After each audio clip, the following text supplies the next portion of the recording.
কড়াই গরম হয়ে গেছে, কড়াইতে দিয়ে দিচ্ছি ঘি।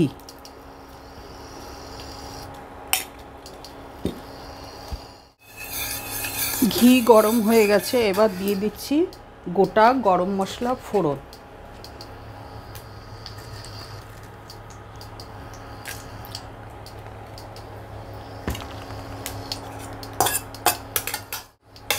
Good morning everyone, welcome to আমন্ত্রণ। সবাই খুব ভালো থাকুন, সুস্থ থাকুন, এই গরমে সাবধানে থাকুন। আজকে আমি দেখাবো পিচ প্যাচ। আজকে গরমে রান্না করতে ইচ্ছা করছে না, ওই জন্য শর্টকাটে আমি পিচ প্যাচ করে দেখাচ্ছি।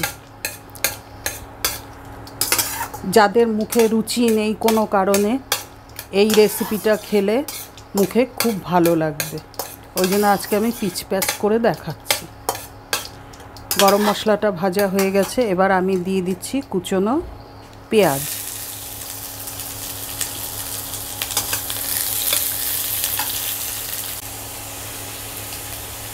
দিয়ে দিচ্ছি একটু লবণ, পেঁয়াজটা তাহলে তাড়াতাড়ি ভাজা হয়ে যাবে।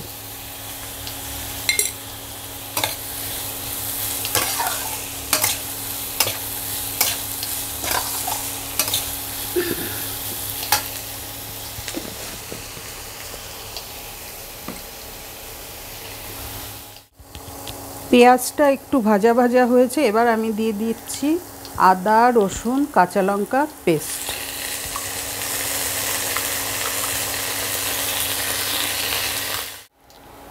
মশলা কষানো হয়ে গেছে, এবার আমি দিয়ে দেব, এখানে নিয়ে নিয়েছি 3 কাপ গোবিন্দভোগ চাল আর 2 কাপ মুসুর ডাল ধুয়ে রেখেছি।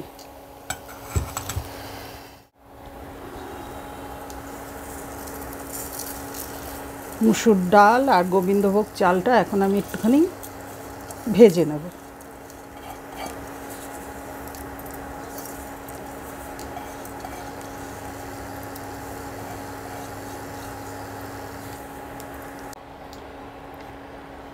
চাল ডাল কষানো হয়ে গেল, এবার আমি দিয়ে দিচ্ছি জল।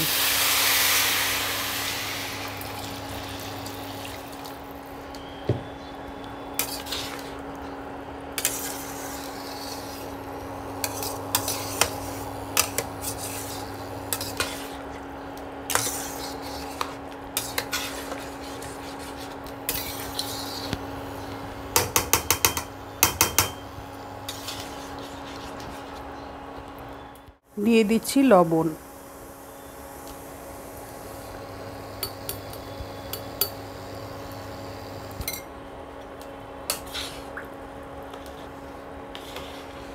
এবার এটা সেদ্ধ হবে।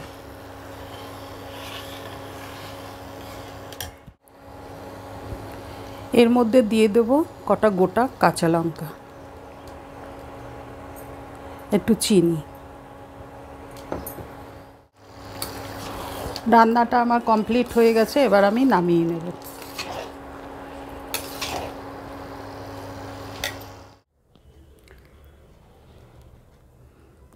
হয়ে গেল পিচ প্যাচ।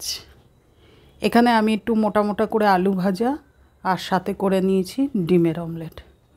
রেসিপিটি ভালো লেগে থাকলে like share comment and subscribe করবেন। সাবস্ক্রাইব করার পর পাশে থাকা বেল আইকনটি প্রেস করে দেবেন। যখনই আমি নিত্য নতুন ভিডিও আপলোড করব, সবার আগে আপনাদের কাছে পৌঁছে যাবে। আজকের মতো বিদায়, দেখা হবে নেক্সট রেসিপিতে।